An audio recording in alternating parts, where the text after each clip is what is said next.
Good evening friend, कैसे हैं आप सब लोग। आई होप यू आप सब लोग अच्छे होंगे और अपनी तैयारी को मजेदार कर रहे होंगे।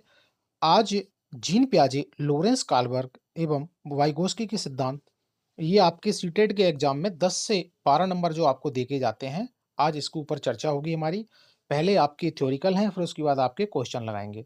इसके बाद आपको इन तीनों सिद्धांतों के अलावा कुछ भी नहीं पढ़ना। प्याजे, वाइगोस्की एंड कोलबर्ग, आपका इसी में इनफ हो जाएगा। ओके, चलें फिर आगे। ये आज फर्स्ट में आपके जीन पियाजे का सिद्धांत आएगा। ये आपके एग्जाम में ना जीन पियाजे से ही आपको 5 नंबर मिलेंगे, ध्यान रखना है। क्या है भाई इनका? संज्ञानात्मक विकास, जो मोस्ट इंपॉर्टेंट सी टेट और आल्ट और जो सभी टेट में जो पूछे जाते हैं। ठीक है, ध्यान से समझना है, ज्यादा परेशान होने की जरूरत नहीं है। आप लोगों का इसी में से ही सारा का सारा क्वेश्चन पेपर में आपको मिलेगा। ठीक है, चलें फिर आगे। ओके, तो ये मैंने पहले आपके थ्योरिकल्स कुछ पॉइंट ले रखे हैं, आप थोड़ा सा इनको आपको समझना पड़ेगा। उसके बाद क्वेश्चन लगाना आपके लिए स्मूथ हो जाएगा। तो शुरू करते हैं। जीन पियाजे एक के प्रमुख स्विस मनोवैज्ञानिक थे। किसके थे? स्विस मनोवैज्ञानिक थे। उन्होंने अल्फ्रेड बिने के साथ बुद्धि परीक्षण का कार्य किया था। उन्होंने बालकों के संज्ञानात्मक विकास पर कार्य किया, तत्पश्चात संज्ञानात्मक विकास का सिद्धांत प्रतिपादित किया। यहां तक आप लोग समझ गए। पियाजे अपने संज्ञानात्मक विकास के सिद्धांत में कहते हैं कि बालकों में वास्तविकता के स्वरूप के बारे में चिंतन करने तथा उन्हें खोज करने की शक्ति ना तो और ना ही सिर्फ उसके अनुभवों पर निर्भर करती है, बल्कि इन दोनों की अंतःक्रियाओं द्वारा निर्धारित होता है। ओके, यहां तक समझ गए। अब पियाजे के संज्ञानात्मक विकास के सिद्धांत में महत्वपूर्ण संप्रत्यय इस प्रकार हैं। अगली स्लाइड पे चलते हैं। अब आप अनुकूलन। पियाजे के अनुसार बालकों में वातावरण के साथ सामंजस्य स्थापित करने की जन्मजात प्रवृत्ति को अनुकूलन कहते हैं। किसको कहते हैं भाई दोस्तों? भाई जन्मजात प्रवृत्ति को अनुकूलन कहते हैं। अनुकूलन की दो उप प्रक्रियाएं होती हैं। ऑप्शन पहला होगा आपका आत्मसात्करण और दूसरा होगा आपका समायोजन। यहां तक बात ठीक है, समझ में आया आप लोगों को? अब आत्मसात्करण क्या है? आत्मसात्करण से अभिप्राय यह है कि उन बालक या उन बच्चों की अपनी समस्याओं का समाधान करने के लिए या वातावरण के साथ सामंजस्य स्थापित करने हेतु पूर्व में सीखी गई, किसमें? पूर्व में सीखी गई क्रियाओं का सहारा लेना। आप लोगों को क्वेश्चन मिलता है ना ये। ओके, उसके बाद समायोजन। समायोजन में पूर्व में सीखी गई क्रिया या काम नहीं आता, बल्कि बालक अपनी योजनाओं का या व्यवहार में परिवर्तन लाकर वातावरण में सामंजस्य स्थापित करता है। पकड़ में आया आप लोगों को? समझ में आया? समझ में आया तो ठीक है, दोबारा आगे चलें कि दोबारा पढ़ूं? ओके, आई होप समझ गए होंगे आप लोग। ओके, साम्य धारण। अब साम्य धारण क्या है? यह प्रत्यय अनुकूलन से मिलता है। साम्य धारण में बालक आत्म सात करने व समायोजन के बीच संतुलन स्थापित करता है। साम्य धारण प्रत्यय में बालक आत्मसात्करण व समायोजन दोनों का प्रयोग करता है। समझ में आ गया आप लोगों को? ओके, आगे चलते हैं। अब संरक्षण। संरक्षण से अभिप्राय वातावरण में परिवर्तन तथा स्थिरता को पहचानने व समझने की क्षमता से होता है। बिल्कुल, किसी वस्तु के रूप रंग में परिवर्तन को उस वस्तु के तत्व में परिवर्तन से लाया करने की क्षमता होती है, लाने की क्षमता होती है, अलग करने की क्षमता होती है। क्या होती है भाई? परिवर्तन से अलग करने की क्षमता होती है। Is that clear? समझ में आया? ओके। संज्ञानात्मक संरचना। किसी भी बालक का मानसिक संगठन या मानसिक क्षमताओं से सेट को संज्ञानात्मक संरचना कहते हैं। पकड़ में आया आप लोगों को? ओके। अब सामाजिक संक्रिया क्या है भाई? बालक द्वारा किसी समस्या या समाधान पर चिंतन करना मानसिक संक्रिया कहलाया या माना जाता है। ओके, यहां तक समझ गए आप लोग? स्कीम्स। अब भाई ये स्कीम्स क्या है? आप लोगों ने तो स्कीमा पढ़ा था, पर ये स्कीम्स कहां से आ गई? चलिए इसके बारे में भी चर्चा करते हैं हम। व्यवहारों के संगठित पैटर्न को जिसे आसानी से दोहराया जा सके, जैसे कार चलाने के लिए कार स्टार्ट करना, गियर डालना, स्पीड लेना, सभी उपक्रियाओं को मिलाकर एक कार होता है। यहां तक ठीक है? यह संगठित पैटर्न ही स्कीम कहा जाता है। क्या कहा जाता है भाई? स्कीम कहा जाता है। अब स्कीमा क्या है दोस्तों? स्कीमा से तात्पर्य ऐसी मानसिक संरचना से है जिसका सामान्यकरण किया जा सकता है। भाई इसमें क्या है? सामान्यकरण किया जा रहा है। समझ में आया आप लोगों को? विकेंद्रीकरण। चलिए भाई इसको भी समझते हैं। अभी ये क्या है विकेंद्रीकरण? किसी भी वस्तु या चीज के बारे में वस्तुनिष्ठ या वास्तविक ढंग से सोचने की क्षमता विकेंद्रण कहा जाता है। ओके, प्रारंभ में बालक ऐसा नहीं सोचता, परंतु 2 साल का होते होते वह वस्तुओं के बारे में वास्तविक ढंग से सोचने लगता है, वस्तु स्थायित्व करने लगता है। समझ में आ गया ना? वस्तु स्थायित्व वाला क्वेश्चन कहाँ से बनता है? विकेंद्रीकरण से बनता है आप लोगों का। पकड़ लिया? चलें आगे। अब पियाजे की संज्ञानात्मक विकास को 4 प्रमुख अवस्थाओं में बांटा गया है। समझ में आ गया? चलिए, ये तो आप लोगों ने बहुत पढ़ा होगा, लेकिन एक बार और रिवीजन कर लीजिए। इंद्रिय जनित गामक अवस्था, जिसे क्या कहते हैं भाई? Sensory motor stage. कितनी होती है भाई? ये 0 से लेकर 2 वर्ष की होती है ना। और उसके बाद दूसरी कौन सी होती है? पूर्व संक्रियात्मक अवस्था, प्री ऑपरेशनल स्टेज, 0 से 7 वर्ष की होती है। अब उसके बाद तीसरी कौन सी होती है? मूर्त संक्रियात्मक अवस्था। ये कितनी होती है? 0 से 7 टू 11 ईयर की। ओके, 7 वर्ष से लेकर के 11 वर्ष के बीच में। अब चौथी आपकी कौन सी होती है? अंतिम अमूर्त संक्रियात्मक अवस्था, फॉर्मल ऑपरेशनल स्टेज, 11 वर्ष से लेकर के 15 या उससे अधिक। अब ये आप लोगों का बेसिक स्ट्रक्चर है जीन पियाजे चाचा का। अब यहां से आपके भर भर के आपके सीटेट में क्वेश्चन आते हैं। अब इसको आप लोग समझ गए हो तो किसी भी प्रकार से क्वेश्चन घुमा फिरा के दे देगा, आप लोग पकड़ लोगे। ओके, समझ चुके होंगे। आगे चलते हैं। अब कुछ थोड़ा विस्तारित इसके फैक्ट हैं, इनको जान लेते हैं। इंद्रिय जनित गामक अवस्था, ये आपको पहले बताया था, 0 से लेकर 2 वर्ष की होती है। यह अवस्था जन्म से 2 वर्ष की अवधि में पूरी होती है। इस अवस्था में वह अपनी मानसिक क्रियाओं को अपनी इंद्रिय जनित गामक क्रियाओं के रूप में प्रकट करता है। कौन करता है भाई? बच्चा करता है। शारीरिक रूप से चीजों को इधर उधर करना, किसी चीज को पकड़ना, अपने भावों को रोकर व्यक्त करना, जो चाहिए उसे दिखाकर अपनी बात कहना, इसके प्रमुख लक्षण होते हैं। जो भी कुछ कहना या समझना होता है उसकी अभिव्यक्ति गामक क्रियाओं के रूप में करता है। वस्तु का वास्तविक तब तक होता है जब तक वह अपने सामने रखी हुई या रहती है, परंतु 2 वर्ष की समाप्ति होने पर तब वह उन वस्तुओं के प्रति भी अनुक्रिया करना प्रारंभ कर देता है। ठीक है भाई, बात समझा? समझ गए होंगे आप लोग। जो सीधे दृष्टिगोचर नहीं होती हैं, अब 3 से 4 महीने तक वस्तु उसके सामने से हटाने पर उसका अस्तित्व समाप्त हो जाता है। ओके, परंतु अब उसका चिंतन अधिक वास्तविक हो जाता है। वस्तु सामने न होने पर भी उसका अस्तित्व बना रहेगा। इसे ही वस्तु स्थायित्व का गुण कहा जाता है। बिल्कुल, ये आपका क्वेश्चन यहां से बन गया एक। ठीक है, समझ में आ गया ना? आई होप आप लोग समझ गए होंगे। मूर्त संक्रियात्मक अवस्था, यह अवस्था 7 से 11 वर्ष की होती है। आप लोगों ने पहले भी पढ़ा है। इसमें बालक ठोस वस्तुओं के आधार पर आसानी से मानसिक क्रिया करके समस्या का समाधान करता है। वस्तुओं को पहचानना, विभेद करना, विभेदन करना, वर्गीकरण तथा समझना सीख जाना, परंतु उनका समस्या समाधान अमूर्त आधार पर नहीं होता है, स्थूल या मूर्ति होता है। वस्तुओं को देखकर ही समस्या को समझ पाते हैं, सुनकर नहीं समझ पाते हैं वो। ठीक है ना? यही इस अवस्था का दोष होता है। मानसिक संक्रिया मूर्त या ठोस पर आधारित होती है। दूसरा दोष है कि चिंतन पूर्णतः क्रमबद्ध नहीं होता इसमें। ठीक है ना? उसके बाद आपका लास्ट आता है अमूर्त संक्रियात्मक अवस्था। यह अवस्था 11 वर्ष से लेकर 15 वर्ष के अधिक के बीच में होती है। इसमें किशोरों का चिंतन अधिक लचीला तथा प्रभावी हो जाता है। चिंतन में क्रमबद्धता विद्यमान रहती है।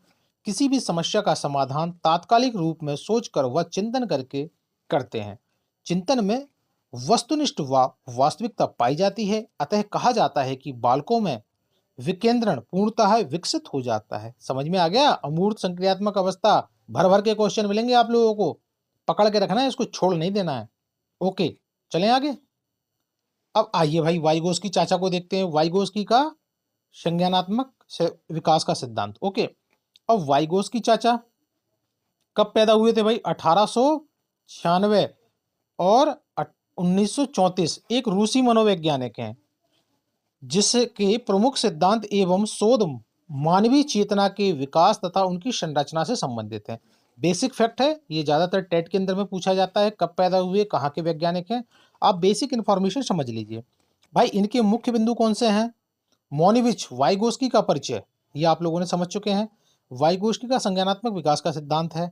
ओके, अब इसके मेन पॉइंट पे आगे चलते हैं। वाइगोस्की ने बालकों के संज्ञानात्मक विकास में सामाजिक कारकों एवं भाषाओं को महत्वपूर्ण बतलाया है।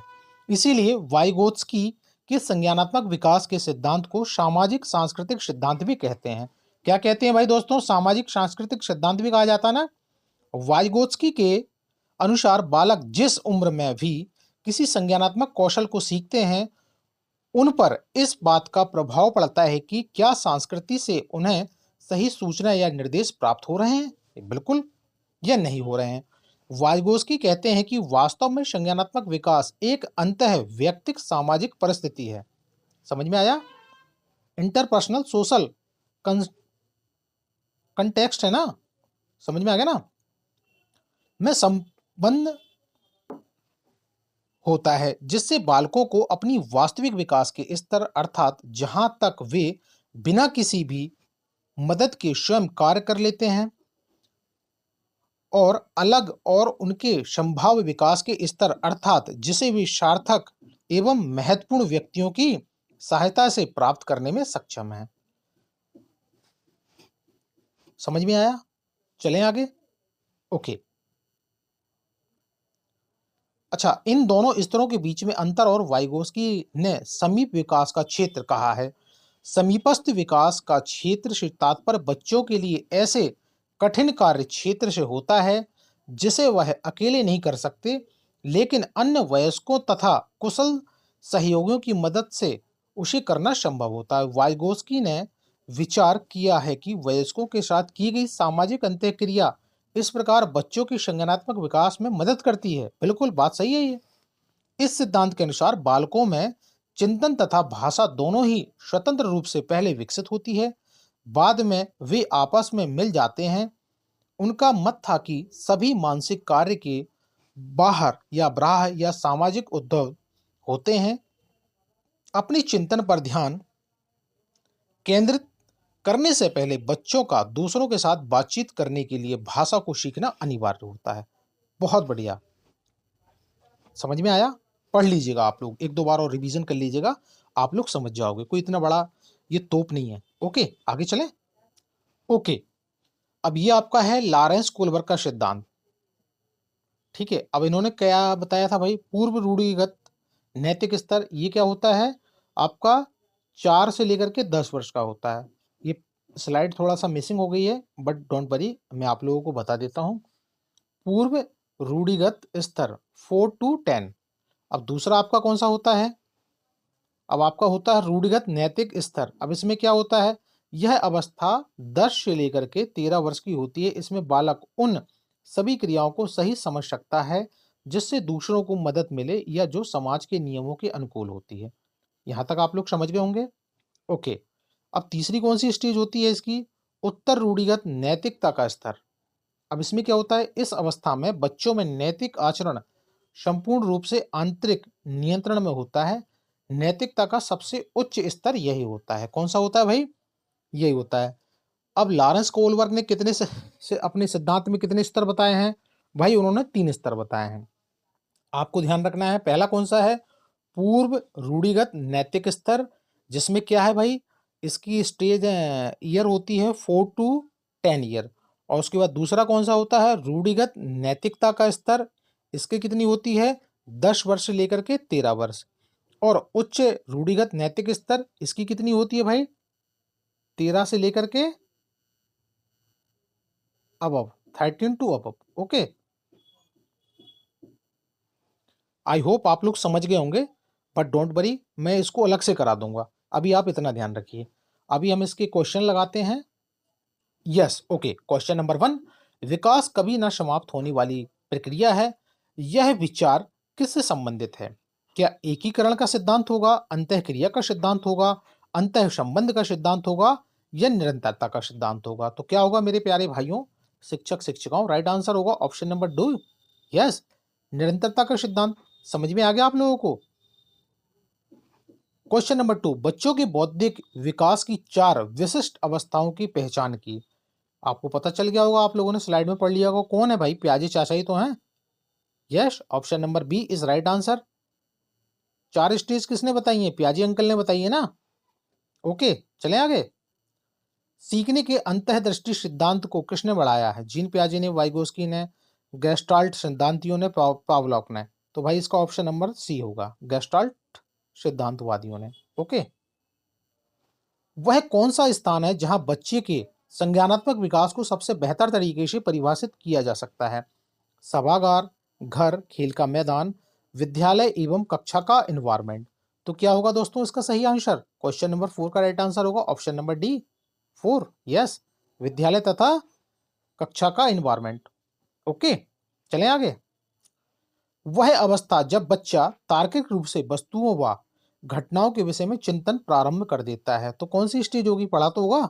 क्या वह पूर्व संक्रियात्मक अवस्था है, मूर्त संक्रियात्मक अवस्था है, संवेदी प्रेरक अवस्था है, औपचारिक संक्रियात्मक अवस्था है? तो क्या होगी प्यारे भाइयों? ऑप्शन नंबर 1, पूर्व संक्रियात्मक अवस्था। समझ में आ गया ना? चलें आगे। प्याजे के अनुसार निम्नलिखित में से कौन सी अवस्था में बच्चा अमूर्त संक्रियात्मक या संकल्पनाओं के विषय में तार्किक चिंतन करना आरंभ कर देता है? तो आप सभी लोगों को इसका राइट आंसर पता होगा भाई, कौन सी होगी इसकी? अरे, जन्म से लेकर 2 वर्ष की होगी, 2 से 7 वर्ष की होगी, 7 से 11 वर्ष की होगी, या 11 वर्ष से ऊपर की होगी? तो क्या होगा प्यारे भाइयों सही answer? Yes, option number 4 is right answer. पकड़ लिया भाई आप लोगों ने। चलें आगे। बच्चे दुनिया के बारे में अपनी समझ का सृजन करते हैं। बहुत बढ़िया। इसका श्रेय किसको जाता है? कोलवर्क चाचा को, प्याजे चाचा को, स्किनर चाचा को, या पावलॉक चाचा को? तो किसको जाएगा भाई? बच्चे दुनिया के बारे में अपनी समझ का सृजन करते हैं, किसने कहा है? अरे भैया किसने कहा है? बताइए बताइए। अरे प्याजे चाचा ने तो कहा है ना। Option number B is right answer. Okay, समझ में आ गया। चलें आगे। मानव विकास कुछ विशेष सिद्धांतों पर आधारित है, निम्नलिखित में से कौन सा मानव विकास का सिद्धांत नहीं है? क्या वह प्रतिवर्ती का होगा, निरंतरता का होगा, अनुक्रमिकता का होगा, या सामान्य से विशिष्टता होगा? तो बताइए क्या होगा क्वेश्चन नंबर 8 का राइट आंसर मेरे प्यारे भाइयों? अरे भाई अनुक्रमणिकता। Yes, option number C is right answer. पकड़ में आया? नहीं पकड़ में आया? अनुवांशिकता को रिक्त स्थान सामाजिक संरचना माना जाता है। क्या स्तर माना जाता है, प्राथमिक माना जाता है, गौण माना जाता है, या गत्यात्मक माना जाता है? तो क्या होगा क्वेश्चन नंबर 9 का राइट आंसर? अरे भाई स्तर माना जाता है, option number 1 is right answer. प्याजे के अनुसार विकास की पहली अवस्था जन्म से 2 वर्ष आयु तक के दौरान बच्चा खालिस्तान सबसे बेहतर सीखेगा। क्या सीखेगा भाई? भाषा के नए अर्जित ज्ञान के अनुप्रयोग के द्वारा, इंद्रियों के प्रयोग के द्वारा, निष्क्रिय शब्दों को समझने के द्वारा, अमूर्त तरीके से चिंतन के द्वारा। तो आप लोग पकड़ लिए होंगे क्या होगा राइट आंसर भाई क्वेश्चन नंबर 10 का? अरे, इंद्रियों के द्वारा। Yes, option number 2, option number B is right answer. भाई 0 से लेकर 2 वर्ष की अवस्था कौन सा है? इंद्रियों के प्रयोग के द्वारा ही तो कर रहे हैं ना वो। अवधारणाओं का विकास मुख्य रूप से रिक्त स्थान का हिस्सा होता है। सामाजिक विकास, संवेगात्मक विकास, बौद्धिक विकास, शारीरिक विकास। तो क्या होगा क्वेश्चन नंबर 11 का राइट आंसर? किसका होगा भाई? Option number B. यस, संवेगात्मक विकास। ओके, समझ में आ गया। चले आगे। बच्चे के उचित विकास को सुनिश्चित करने के लिए उसका स्वास्थ्य, शारीरिक विकास एक महत्वपूर्ण पूर्व आवश्यकता है। यह कथन क्या दर्शाता है भाई? क्या ये बात सही है क्योंकि शारीरिक विकास विकास के अन्य पक्षों के साथ अंतर संबंधित होता है? क्या ये बात ठीक कह रहा है? गलत है, क्योंकि शारीरिक विकास विकास के अन्य पक्षों को किसी भी प्रकार से प्रभावित नहीं करता। क्या ये बात ठीक है? बिल्कुल गलत है। गलत हो सकता है क्योंकि विकास नितांत व्यक्तिगत मामला है। बिल्कुल गलत बात, ऐसा नहीं होगा। सही है क्योंकि विकास का में यह शारीरिक विकास होता है। तो क्या होगा दोस्तों राइट आंसर? ऑप्शन नंबर 1, बिल्कुल एब्सोल्युटली करेक्ट। अरे भाई बिल्कुल सही कथन है, क्योंकि विकास, शारीरिक विकास विकास के अन्य पक्षों के साथ अंतर संबंधित होता है। Option number 1 is right answer. खेलने की आयु कहा जाता है। अरे भाई बताइए खेलने की आयु क्या है? आप लोगों की भी तो थी खेलने की आयु। पूर्व बाल्यावस्था को कहा जाता है, उत्तर बाल्यावस्था को कहा जाता है, शैशव अवस्था को कहा जाता है, या आलाब्दी सबको कहा जाता है? तो क्या होगा भाई खेलने की अवस्था कौन सी है? उत्तर बाल्यावस्था, option number B is right answer. क्यों भाई शिक्षक शिक्षिकाओं समझ गए? चलिए, निम्न में से कौन सी पूर्व बाल्य अवस्था की विशेषता नहीं है? ध्यान रखना है। दल समूह में रहने की अवस्था, ये तो है। अनुकरण करने की अवस्था, आई थिंक ये भी है कि नहीं भाई? अरे है, आप लोग बताओ। प्रश्न करने की अवस्था, खेलने की अवस्था, अरे भाई ये भी है, ये भी है, ये भी है। ऑप्शन नंबर ए बिल्कुल सही है, ऑप्शन नंबर सी भी ठीक है और ऑप्शन नंबर डी भी ठीक है। तो क्या होगा राइट आंसर? अरे बताओ बताओ, कंफ्यूज मत होना मेरे शब्दों से। भाई ऑप्शन नंबर सी, प्रश्न करने की अवस्था। पूर्व बाल्य अवस्था क्या प्रश्न करने की अवस्था है? नहीं है ना? तो option number C is right answer. Question number 15, उत्तर बाल्य अवस्था में बालक भौतिक वस्तुओं के किस आवश्यक तत्व में परिवर्तन समझने लगता है? क्या द्रव्यमान में, द्रव्यमान और संख्या में, द्रव्यमान संख्या और क्षेत्र में? तो क्या होगा दोस्तों क्वेश्चन नंबर 15 का राइट आंसर बताइए, क्या होगा राइट आंसर?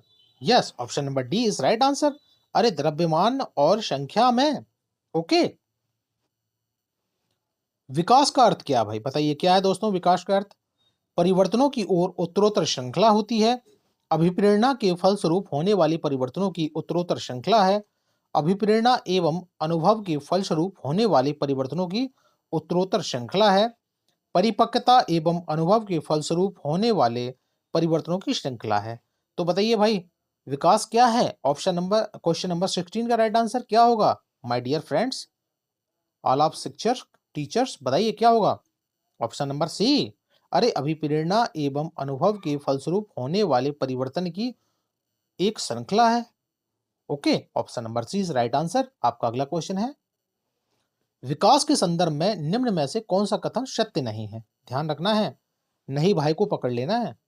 क्या है भाई? विकास की प्रत्येक अवस्था के अपने खतरे होते हैं। बिल्कुल। विकास उकसाने बढ़ावा देने से नहीं होता। विकास सांस्कृतिक परिवर्तनों से प्रभावित होता है। विकास की प्रत्येक अवस्था ही अपनी विशेषता होती है या अपनी विशेषता होती है। तो क्या होगा प्यारे शेर शेरनियों? क्वेश्चन नंबर 17 का राइट आंसर बताइए, ऑप्शन नंबर बी। यस, विकास उकसाने से होता है क्या? बढ़ावा देने से नहीं होता। कि ये बात सही कह रहे हो? अरे विकास तो अपने आप एक क्रिया है, अपने आप चलती रहती है ना। तो ये तो क्या कह रहा था, कथन सही नहीं है। तो ऑप्शन नंबर बी जो सही नहीं है वो राइट आंसर हो गया आपका। मानव व्यक्तित्व परिणाम है, चलिए भाई किस चीज का परिणाम है बताइए? अनुवांशिकता और वातावरण की अंतःक्रिया का है। केवल वातावरण का, केवल अनुवांशिकता का, पालन पोषण और शिक्षा का? ना तो इसका है, ना इसका है, इसका है। किसका है भाई? अनुवांशिकता और इन्वायरमेंट की अंतःक्रिया का है। Option number 1 is right answer. पकड़ लिया आप लोगों ने? चले आगे। वाइगोस्की चाचा बच्चों के सीखने में निम्नलिखित में से किस कारक को महत्वपूर्ण भूमिका पर बल देते हैं? बहुत बढ़िया। अरे ये बल दे सकते हैं आप लोग, बल के ऊपर मत जाना। ये लोग दे सकते हैं बल, आप लोग नहीं दे सकते हो।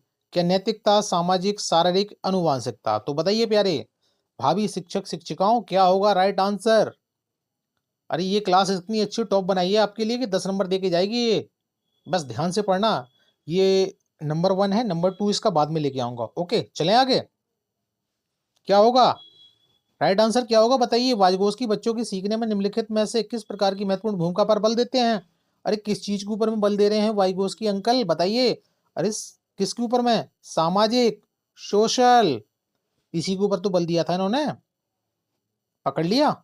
चलें आगे। मानव विकास को क्षेत्रों में विभाजित किया जा सकता है, जो क्या है? चलिए भाई, अब थोड़ा सा ठीक ठाक का क्वेश्चन मिल गया आप लोगों को, कंफ्यूज नहीं होना, बस प्यार से इसको समझना है, ध्यान लगाते हुए। बिल्कुल। संवेगात्मक, संज्ञानात्मक, आध्यात्मिक और सामाजिक, मनोवैज्ञानिक। मनोवैज्ञानिक, संज्ञानात्मक, संवेगात्मक और शारीरिक।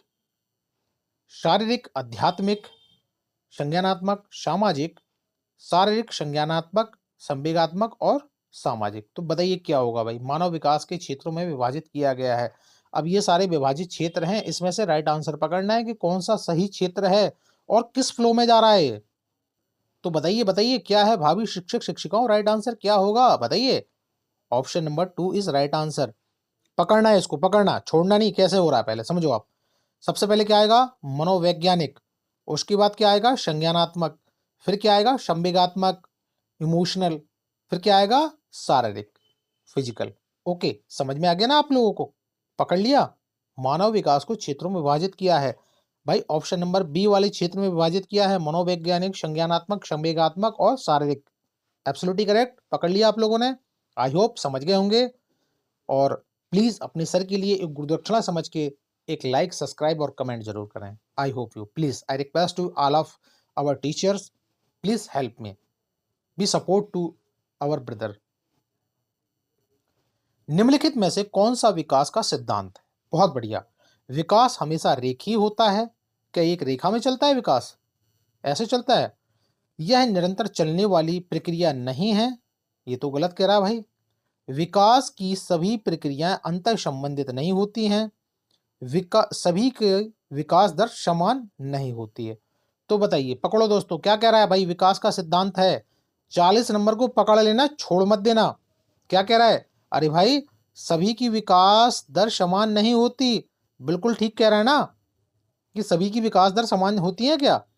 बताइए बताइए। नहीं होती ना, डिफरेंट डिफरेंट टाइप की होती है, अपने अपने तरीके से होता है ना विकास सबका।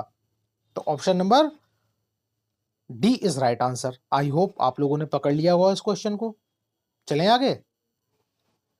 जब बच्चे की दादी उसे उसकी मां की गोद से लेती है तो बच्चा रोने लगता है। बिल्कुल भाई, वो तो रोएगा।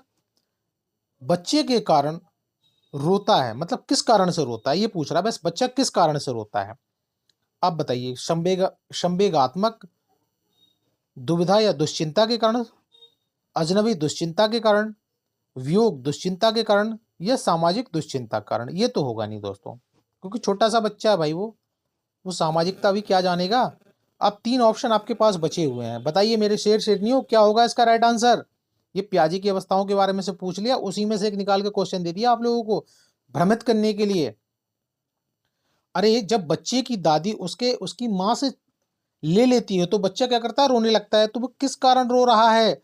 अरे संवेगात्मक दुविधा के कारण ही तो रो रहा है ना, अचानक बिछड़ गया, इसीलिए। Option number A is right answer. I hope आप लोगों ने पकड़ लिया होगा इस क्वेश्चन को। पकड़ लेना, छोड़ना नहीं है किसी क्वेश्चन को। पियाजे के संज्ञानात्मक विकास के चरणों के अनुसार इंद्रियगामक संवेदी प्रेरक अवस्था किसके साथ संबंधित है? बहुत बढ़िया।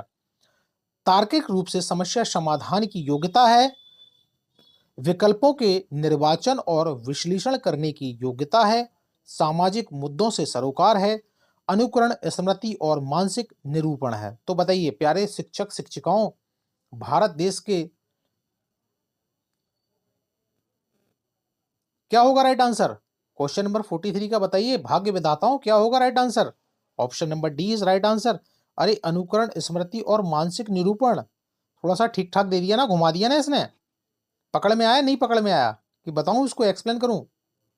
ओके, आई होप आप लोग समझ गए होंगे, ठीक है ना। क्या कह रहा था? अनुकरण, स्मृति और मानसिक निरूपण। ओके, चलें आगे। चलिए भाई, बहुत प्यारा क्वेश्चन है ये, बेसिक सा क्वेश्चन है। विकास शुरू होता है, कहां से शुरू होता है? उत्तर बाल्यावस्था से, प्रसव पूर्व अवस्था से, शैशव अवस्था से, पूर्व पूर्व बाल अवस्था से। तो बताइए क्या होगा दोस्तों, विकास कहां से शुरू होता है? अरे भैया, गर्भधारण से, प्रसव पूर्व अवस्था से। ओके, जब बच्चे का जीर्ण धारण हो जाता है माँ के पेट के अंदर में, तब से ही तो प्रसव पूर्व अवस्था से। Option number B is right answer. पकड़ लेना दोस्तों, छोड़ना नहीं है इस छोटे क्वेश्चनों को। चिंतन अनिवार्य रूप से, बताइए भाई, चिंतन अनिवार्य रूप से क्या है? संज्ञानात्मक गतिविधि है, मनोगतिक प्रक्रिया है, मनोवैज्ञानिक परिघटना है, भावात्मक व्यवहार है। तो क्या है भाई, चिंतन अनिवार्य रूप से क्या है? बताइए भावी शिक्षक शिक्षिकाओं, भारत देश के विधाताओं, क्या होगा right answer? Option number 1 is right answer. क्या है भाई? संज्ञानात्मक गतिविधि तो है ना। चिंतन क्या है? संज्ञानात्मक गतिविधि। Option number 1 is right answer. I hope आप लोगों ने पकड़ लिया होगा इसको आंसर को। चलें आगे। प्याजे के अधिगम के संज्ञानात्मक सिद्धांत के अनुसार वह प्रक्रिया जिसके द्वारा संज्ञानात्मक संरचना को संशोधित किया जाता है, क्या कहलाता है भाई? वो प्रत्यक्षण कहलाया जाता है, समायोजन, समावेशन, स्कीमा। तो बताइए भाभी शिक्षक शिक्षिकाओं, क्या होगा राइट आंसर क्वेश्चन नंबर 46 का? अरे भाई, समावेशन ही तो होगा ना। पकड़ लिया नहीं पकड़ लिया कि इसका मैं स्कीमा लगा दिया? अरे भाई ऑप्शन नंबर सी, समायोजन। नहीं पकड़ में आया? क्वेश्चन को दोबारा पढ़ो। अब पियाजे अंकल के अधिगम के संज्ञानात्मक सिद्धांत के अनुसार वह प्रक्रिया जिसके द्वारा संज्ञानात्मक संरचना को संशोधित किया जाता है। तो किसके द्वारा किया जाता है? समावेशन के द्वारा ही तो किया जाता है ना। पकड़ लिया? ओके, चलते हैं आगे। अरे आप लोग इंटेलिजेंट हो यार, सारे के सारे टॉप करोगे इस बार सीटेट में। कोलवर के अनुसार सही और गलत के प्रश्न के बारे में निर्णय लेने में शामिल चिंतन प्रक्रिया को कहा जाता है। क्या कहा जाता है भाई? सहयोगात्मक नैतिकता, नैतिक तर्कना, नैतिक यथार्थवाद या नैतिक दुविधा। तो पकड़ लिया होगा इसको भी आप लोगों ने। 47 का क्या है बताइए बताइए। अरे नैतिक तर्कना, yes, option number 20 right answer. Okay, कि नैतिक दुविधा लगा दिया आधे लोगों ने? नहीं भाई, इसका राइट आंसर है नैतिक तर्कना, ऑप्शन नंबर 20 राइट आंसर। चलें आगे।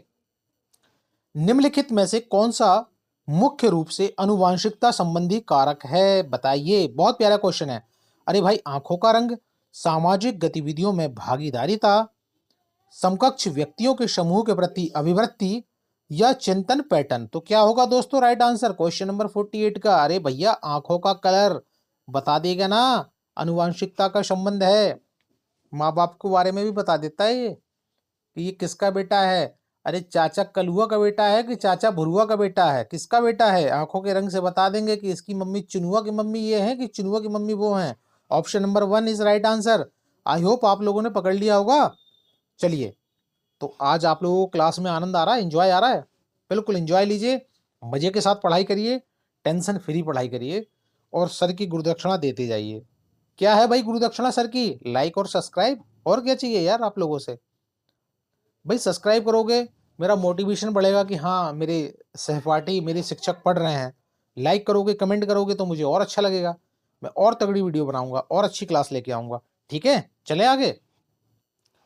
निम्नलिखित में से आंतरिक सभी सॉरी अतिरिक्त सभी वातावरणीय कारक विकास को आकार देते हैं। पौष्टिकता की गुणवत्ता, सांस्कृतिक, शिक्षा की गुणवत्ता या शारीरिक गठन। तो बताइए क्या होगा राइट आंसर? अरे क्या कह रहा भाई? निम्नलिखित में से अतिरिक्त सभी वातावरणीय कारक कौन से भैया? सभी वातावरणीय कारक विकास को आकार देते हैं। अब कौन से आकार दे रहे हैं?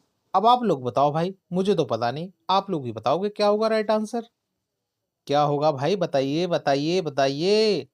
क्या पौष्टिकता की गुणवत्ता होगा, संस्कृति होगी, शिक्षा की गुणवत्ता होगा?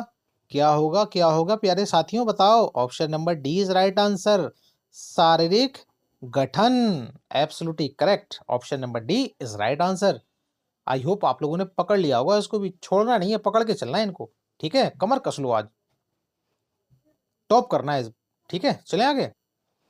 पियाजे के अनुसार संज्ञानात्मक विकास के किस चरण पर बच्चा वस्तु स्थायित्व को प्रदर्शित करता है? पढ़ लिया होगा, पता चल गया होगा राइट आंसर क्या है। अरे पूर्व संक्रियात्मक चरण है, औपचारिक संक्रियात्मक चरण है, संवेदी प्रेरक चरण है, पूर्व संक्रियात्मक चरण है। फोड़ दो इस क्वेश्चन को, फोड़ दो, डरना नहीं है, उड़ा दो बम से। क्या होगा राइट आंसर बताओ? क्वेश्चन नंबर 50 का राइट आंसर। फोड़ दो शेर शेरनियों, इस क्वेश्चन को फोड़ दो। बिल्कुल बिल्कुल, option number D is right answer, पूर्व संक्रियात्मक चरण। ओके, पकड़ लिया ना? अब भाई कमेंट में बता दो इसकी क्या है, ईयर कितना होता है इसका, वो और पक्का कमेंट कर दो। बच्चे द्वारा संकल्पना निर्माण के संबंध में निम्नलिखित में से कौन सा कथन सही है? चलिए भाई, संकल्पनाएं संवेगात्मक रूप से सुव्यवस्थित होती हैं। संकल्पना विकास की एक निश्चित संरचनात्मक व्यवस्था या पैटर्न होता है। संकल्पनाओं की प्रकृति पदानुक्रमिक नहीं होती है। संकल्पनाएं व्यक्तिक नहीं होती हैं। तो बताओ भाई, भावी शिक्षक शिक्षिकाओं क्या होगा राइट आंसर 51 का? फोड़ दो इसको भी, डरना नहीं है, एकदम फोड़ के आना, बिल्कुल हल्के में मत लेना। फोड़ो फोड़ो फोड़ो फोड़ो, yes, option number 20 right answer. संकल्पना विकास की एक निश्चित संरचना व्यवस्था होती है। समझ में आया?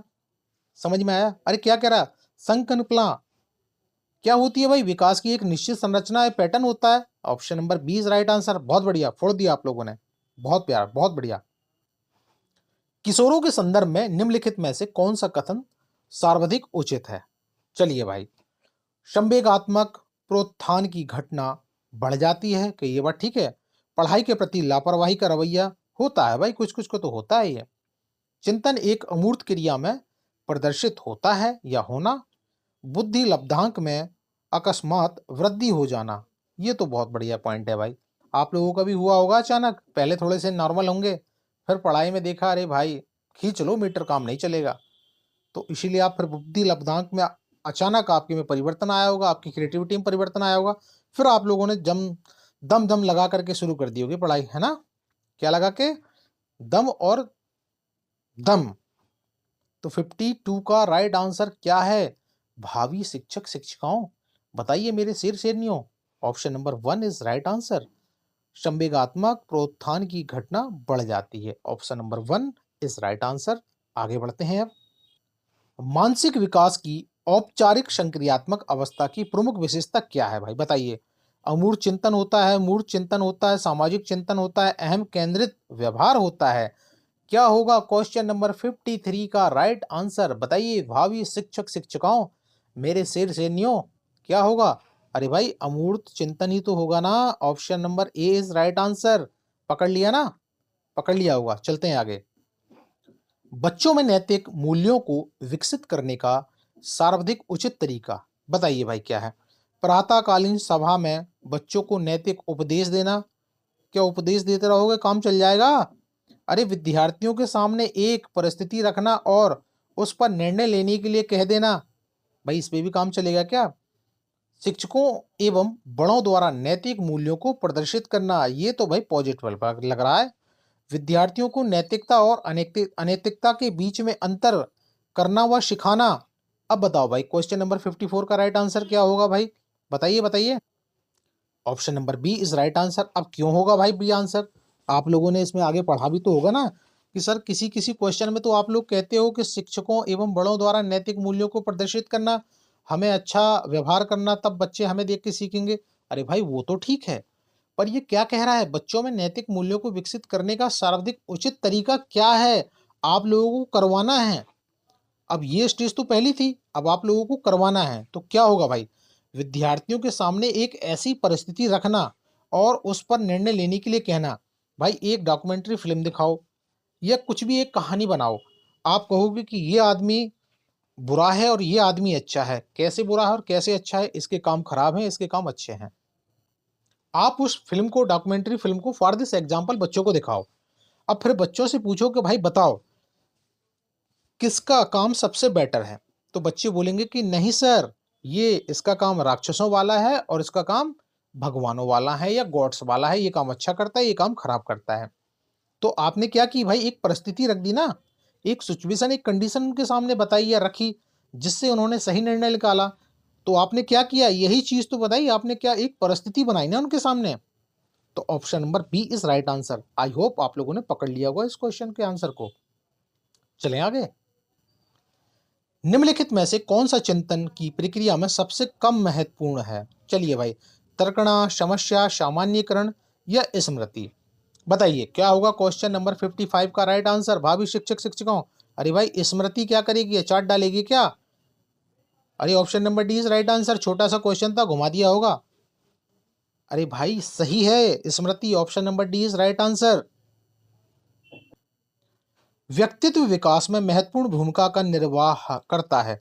आनुवंशिकता, वातावरण और आनुवंशिकता का मिश्रण, परीक्षाओं की संख्या। राइट आंसर आप लोगों ने पकड़ लिया होगा, आनुवंशिकता और वातावरण का कम्युनिकेशन या मिश्रण। Option number C is right answer. Kohlberg के अनुसार सही और गलत के बारे में बच्चे चिंतन करते हैं। ये पहले भी क्वेश्चन आया है, आप लोग ने पकड़ लिया होगा। अलग आयु में अलग तरीके से, घुमाया है थोड़ा सा अलग दे दिया। अलग चरणों में समान रूप से, संदर्भ के अनुसार, अभिभावकों द्वारा प्रदत्त निर्देशों के अनुसार। तो क्या होगा बताइए? सही और गलत के बारे में बच्चे चिंतन कर रहे हैं। अरे आप लोगों ने भी तो किया है ना। क्या होगा भाई? ऑप्शन नंबर ए, अलग आयु में अलग अलग तरीके से ही तो करते हैं कि एक साथ करते हैं? अलग अलग तरीके से ही तो करते हैं ना भाई। Option number A is right answer. I hope आप लोगों ने समझ गए होंगे इसको। चलें आगे। संवेगात्मक विरेचन का अर्थ क्या है? बहुत बढ़िया भाई, नया शब्द मिल गया, विरेचन। अब ये क्या है विरेचन?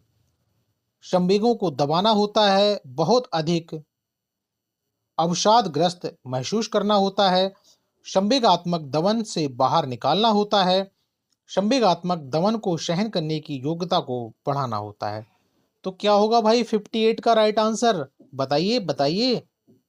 अरे विरेचन, अरे क्या कर रहा है विरेचन, दबा तो रहा है ना।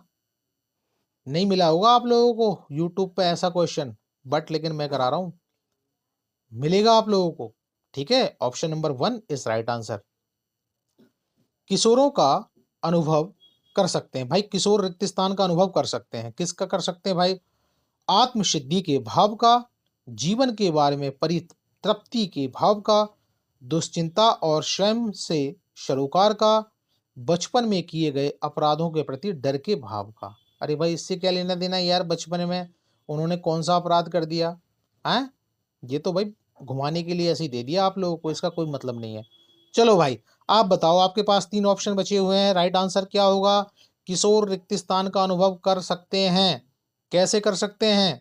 क्या होगा? आत्मसिद्धि के, जीवन के बारे में परितृप्ति के भाव का, दुश्चिंता और स्वयं से सरोकार का। क्या होगा राइट आंसर? भाभी शिक्षक शिक्षिकाओं बताओ बताओ बताओ। Option number C is right answer. अरे दुश्चिंता और स्वयं से सरोकार, ये आप लोगों के सामने भी होता है, किशोर अवस्था में भी, वर्तमान में भी होता है, ये जीवन में चलती रहेगी, दुश्चिंता और स्वयं से सरोकार। Option number C is right answer. मजा आया ना आज की सेशन में? तो खटाखट लाइक सब्सक्राइब करो। चलो, वाइगोस्की के सिद्धांत का निहितार्थ है। चलिए भाई, क्या है भाई वाइगोस्की चाचा के सिद्धांत का निहितार्थ? बच्चे उन बच्चों की संगति में श्रेष्ठतम रूप से सीख सकते हैं जिनका बुद्धि लब्धांक उनके बुद्धि लब्धांक से कम होता है। बात ठीक लग रही है? बकवास लग रही है? सहयोगात्मक समस्या समाधान, ठीक लग रही है बात? चलो आगे देखते हैं। प्रत्येक विद्यार्थियों को व्यक्तिगत रूप से दत्त कार्य देना, बहुत बढ़िया। क्या दत्त कार्य से काम चल जाएगा आपका? प्रारंभिक व्याख्या के बाद कठिन सवालों को हल करने में बच्चों की सहायता न करना, ये तो भाई उल्टा काम हो जाएगा आप लोगों का। अब बताओ भाई क्या है राइट आंसर? इसको तो काट ही दो। अब 2 ऑप्शन बचे हुए हैं। सहयोगात्मक समस्या समाधान, क्या ये ठीक होगा? प्रत्येक विद्यार्थी को व्यक्तिगत रूप से दत्त कार्य देना, ये भी नहीं होगा। अरे भाई एक ही बचा आपके पास। क्या बचा? Option number B is right answer भाई, सहयोगात्मक समस्या समाधान। अरे वाइगोस्की के सिद्धांत का निहितार्थ क्या है? सहयोगात्मक समस्या का समाधान। Option number B is right answer. I hope आप लोगों ने समझ लिया होगा। क्लास थोड़ी सी बड़ी हो गई, मैं शॉर्ट में करना चाह रहा था, बट क्या करोगे, क्वेश्चन ज्यादा थे। इसका पार्ट बी यदि आप लोग कमेंट करके बताओगे कि सर पार्ट बी लेके आओ, मेरे पास बहुत सारे क्वेश्चन हैं। आपको ना तकरीबन 100 क्वेश्चन मैं और करा दूंगा। उन 100 क्वेश्चन के अंदर मैं ये तीनों वैज्ञानिकों से, चोमस्की, वाइगोस्की और प्याजे अंकल से, आपके सारे के सारे जो क्वेश्चन है उसी में से आ जाएंगे। 100, 150, 200 क्वेश्चन आ रहा है। आप लोग कमेंट करो, मुझे बताओ, मैं एक दिन ये क्लास और बना देता हूँ, आपको सारा इसका मैटर क्लियर करा दूंगा। आप वन टाइम एक बार देख करके चले जाना डीपली, आपके इसी में से 12 के 12 नंबर आपके फंस जाएंगे। ठीक है, सीडीपी आपका यहीं से 12 नंबर दे के जाएगी। समझ में आ गया? चलें, आई होप यू आज का सेशन काफी अच्छा लगा होगा। प्लीज अपने बड़े भाई के लिए, अपने सर के लिए एक गुरुदक्षिणा समझ के लाइक सब्सक्राइब कमेंट जरूर करें। तो मिलते हैं अगले सेशन में। टेक केयर, बाय बाय, अपना ध्यान रखें और अपनी पढ़ाई को मजेदार बनाएं।